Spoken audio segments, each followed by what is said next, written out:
2022 was an odd year for music. I wouldn't go so far to call it the weakest year in music I've ever experienced, but compared to the output that we had in 2020 and 2021, it was fairly underwhelming.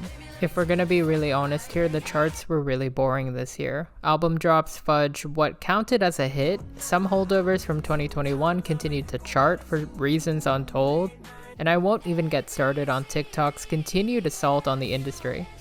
So yes, the criteria for this list changed from my initial plans. The following songs are my ranked list of pop hits that showed some form of longevity and impact on the Billboard Hot 100 charts. You had to have charted in the top 40 and stay in that area for at least 2 weeks to make it onto this list. These 10, technically 11 tracks due to a tie, were my personal favorite commercially successful hits. There is an honorable mention section right before we talk about number 1 where I point out 10 more songs that probably would have made my list if the general public had my taste. So I bitch a lot about TikTok, but I will say that it did one right thing this year, and that was give Steve Lacy his first proper smash hit and number 1 with Bad Habit. Lacy's been an underrated artist, percolating and writing with some of the best people in the industry, but never quite getting his time to shine. Over a smooth, funky bass line and irresistibly catchy refrains, Bad Habit has become a TikTok favorite and a certified summer bummer, lo-fi smash. Keep your eyes peeled, folks. I don't think he's gonna be a one-hit wonder. It's undeniable at this point that Doja Cat is a certified smash hit maker who vaults her way to the top with no effort. In a year where she had tonsillitis and no new album out, she carried 3 songs to the top 10. Woman, Post Malone's I Like You, and Vegas, though Vegas has to be the most impressive. She carried a soundtrack cut from the movie Elvis, which was also one of this year's few box office successes, to the top 10. Sampling Shanka Dukare's cover of Hound Dog, a song that Elvis himself popularized famously, Doja lays out some of her most savage bars and modernizes this kiss-off classic about a lover who just won't cut it. Doja Cat 3 might be the biggest pop album of 2023 if she does drop it next year. So I had a tie for number 8. Nicki Minaj is indisputably a staple on pop charts almost 13 years after she first impacted the scene. Sampling Rick James's iconic Super Freaky Girl was a TikTok sensation that broke Spotify's biggest debut for a solo female rap song. She also got her first solo number 1 with Sharp Innuendos, A Hook to Die For, and if we're being real, this is the sister to Anaconda that we've always wanted. The only thing bad about this song is Dr. Luke having a credit. Nicki, you are the queen of rap, you do not need him. Also tied for number 8 is another pop rap confection. No song hyping Megan Thee Stallion and Dua Lipa coming together would ever have lived to the expectations that we had, but Sweetest Pie was a fun surprise. This somewhat unholy fusion of a killer chorus by Dua and solid bars by Megan, it doesn't quite gel together, but it's a very fun track. The music video is an underrated horror concept that really subverts the expectations that you'd expect from these artists and their videos. I will say though, if they had just done a simple, fun, sexy video and promoted it a little bit more, it would have done better, but it's still a hit regardless. Reggaeton as a genre has slowly been taking over the airwaves, but this year Bad Bunny ascended to superstar status with Un Verano Sin Ti, which topped the charts and won many hearts. There was one song from that album that I could not avoid hearing this entire summer, and that is Titi Me Pregunto. Apologies if I butchered that, I am a total gringo. Regardless, I love the sudden switch up at the end where he shifts from bragging about dating around and not settling down to the sad trap banger about trust issues. Definitely worth a listen.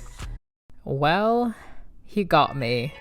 Harry Styles has always been on my radar. I've had reservations about his catchy yet impersonal pop, but as it was an undeniable banger. From its playful synths to its cryptic lyrics that speak towards uncertain and changing times, this song will definitely go down as one of Harry Styles' signature hits, and the moment that he really ascended to superstardom. He may have tanked as an actor this year, but I'm gonna say that this song and Harry's House have definitely made me a casual fan of his. Taylor Swift's Midnights technically did take all top 10 spots on its debut week, so I could have easily picked any of those tracks, but I have to circle back to Antihero. A charming evolution of the self-effacing pop that she made on Blank Space, Antihero has taken 6 weeks at number 1, just one shy of tying Blank Space's personal record. This song absolutely deserves it. It is her best lead pop single in years, breaking a long-running curse of her not putting her best foot forward. It's catchy, cutting, relatable, everything a Taylor Swift song should be. If you told me that a Kate Bush song from 1985 would be on this list, I would laugh at you. But then Stranger Things 4 happened and people suddenly realized that Running Up That Hill is a classic song. It's crazy to me that this song peaked at 30 back in the 80s, but has since re-peaked at number 3 this year. Definitely earned it though. Bush's cinematic drums, iconic lyricism, and haunting vocals captured a new generation and made us all wonder what song would save us from Vecna. Justice for Max, by the way. After 5 years of teasing new music, SZA finally dropped her follow-up to Control SOS. The single leading right into the album's release, Shirt, is an earworm of a track. This song was always destined to be a hit. It was teased in 2020, turned into a TikTok dance challenge. I mean, this R&B hit showcases what we love most about SZA. Catchy hooks, vivid, rich verses, and silky smooth vocals. The Darkchild production is the cherry on top. It transports us into our mindset. It is a thrilling teaser into one of this year's best albums. Lizzo defeated the One Era Wonder allegations. About Damn Time is Lizzo's second number 1 hit and a solid upbeat disco banger about tackling trauma and thriving. I feel like after all the tough times that we've been through, this song was the blast of Ricky Reed's Sunshine disco pop that we needed.